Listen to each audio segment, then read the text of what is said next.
Salam dua jari. Reformasi yang mengantar kita ke era demokrasi telah berjalan 16 tahun. Tetapi, apa yang kita capai masih jauh dari yang semula dicita-citakan. Kita geram melihat tradisi-tradisi Orde Baru terus berlangsung hingga sekarang, bahkan menjadi-jadi. Semua itu masih berlangsung, bahkan semakin menjadi-jadi di alam Indonesia yang katanya reformis ini. Mengapa bisa begitu?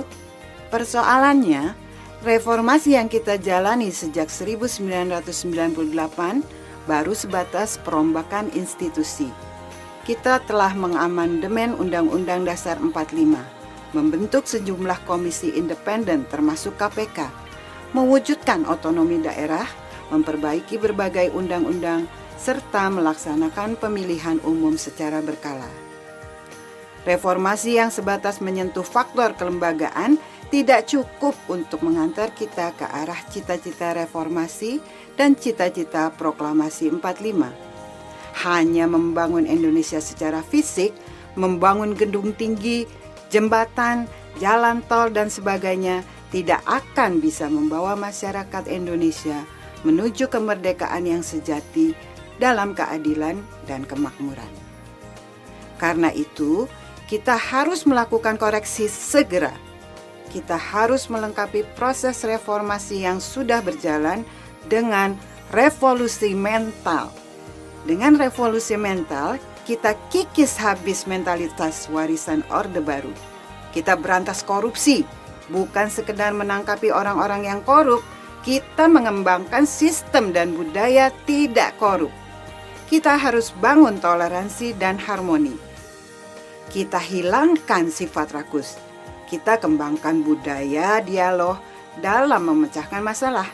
Kita tegakkan hukum yang adil dan bangun institusi peradilan yang bersih. Kita tutup rapat ruang gerak bagi para oportunis. Dengan revolusi mental, kita sadarkan bangsa kita yang besar ini bahwa modal utama kita untuk mencapai kemajuan sebuah masyarakat yang adil dan makmur adalah manusia. Ya, modal utama kita adalah manusia, bukan kekayaan alam. Dan hanya bila mana manusia Indonesia memiliki mentalitas yang kompatibel dengan perkembangan zaman, Indonesia akan maju dan menjadi bangsa yang memimpin dan menjadi tauladan dunia. Manusia Indonesia harus berubah dari bersikap pasif menjadi aktif, dari pesimis menjadi optimis.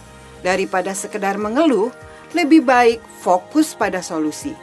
Dari malas-malasan menjadi giat bekerja, dari mudah menyerah menjadi pantang menyerah, dari berorientasi hasil menjadi berorientasi proses, dari sekedar menjadi penonton menjadi pelaku. Manusia Indonesia harus berdaya.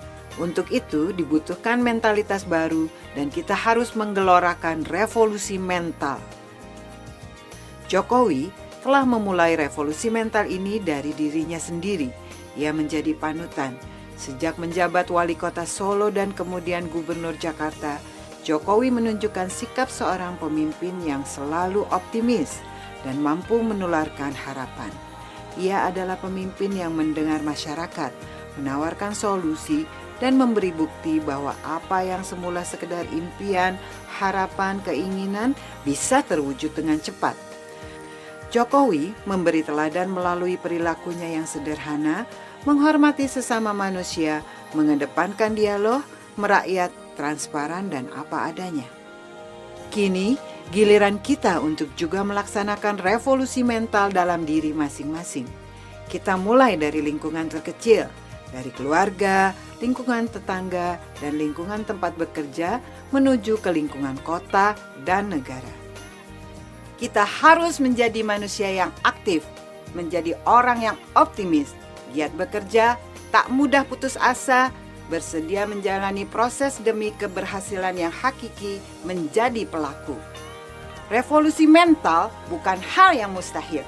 Ia bisa dan sangat bisa diterapkan dalam kehidupan sehari-hari. Persoalannya, apakah kita mau atau tidak? apakah kita berani atau tidak? Jokowi sudah memberi arah dan teladan. Ayo kita ikuti dan dukung pemimpin kita. Salam dua jari. Jangan lupa pilih Jokowi. Salam dua jari. Jangan lupa pilih Jokowi.